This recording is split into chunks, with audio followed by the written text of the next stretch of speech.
Hey everyone, this is a clip from a recent episode of Another Pass, where we talk about movies and all the struggles that go into making them. If you like it, check out the whole podcast. You can find it at certainpov.com or wherever you get your podcasts. One of the worst pieces of film? Can we call it film? Wait. I think technically... Well, TSR wouldn't consider it film. Ooh, true. Listen, it is technically a film because it technically went to theaters and was shot, and there are real actors.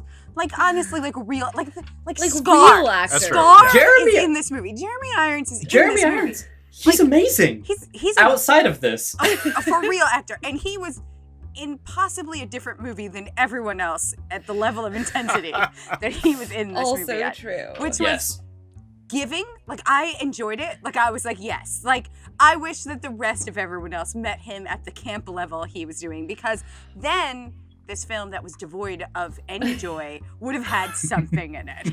I do have to give credit where credit is due. His little blue-lipped henchman who looks like he has, you know those like peel-off lipsticks that you Oh my sometimes will God. get like ads for? Yes. Looks like he just forgot to peel them off.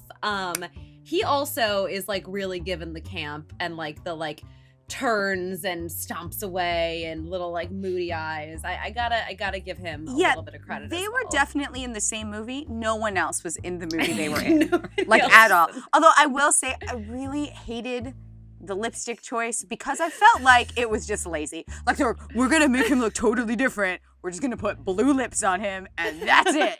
Yep. Well, he was also playing a sword-wielding, campy villain in the same year in Highlander Endgame. So they had to do something to kind of distinguish the two roles right there. Of course. And that was the best they could do.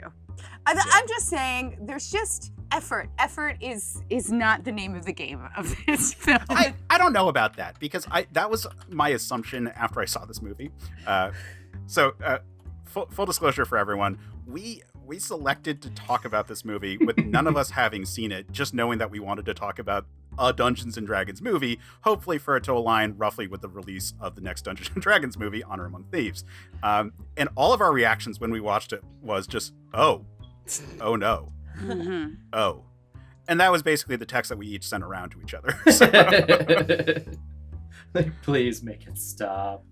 but doing some research on this movie, this was a labor of love that could, honestly could have been way better. Like, if things had just gone a little differently and the movie had gotten pushed through a couple years earlier, it actually might have had a budget. It actually might have had a real director. It might have had real writers. Like, it would have been a totally different thing. And instead, this was almost sort of like one of the cleanup efforts between TSR being bought out by Wizards of the Coast.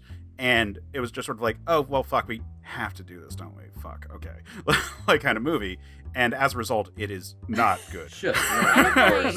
If I'm remembering my D&D 2000 history correctly, the producer was A, quite young, and B, forced to direct the movie as well, which was not his initial intention. He was just trying to put up the money for the production and ended up also directing the entire thing with zero experience from what I recall. I could be wrong, but that is I'm correct. pretty sure that's what happened. One of the intended directors was Francis Ford. Is it Coppola? Coppola? I think. I say Coppola, and I just think of like a Coppola, like a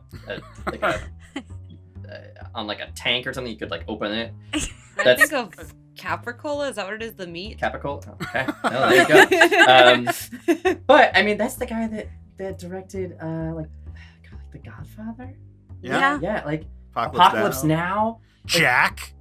The potential for this to be a really good movie was quite high. Oh, yeah. James Cameron was also at one point in discussion for it. There you Yeah. Like, just a ridiculous list of people involved in this movie, almost. And every single one of them would have been so much better. Except for Jeremy Irons, who did somehow get... do you think that they spent their entire budget on Jeremy Irons? Like, this is a genuine question.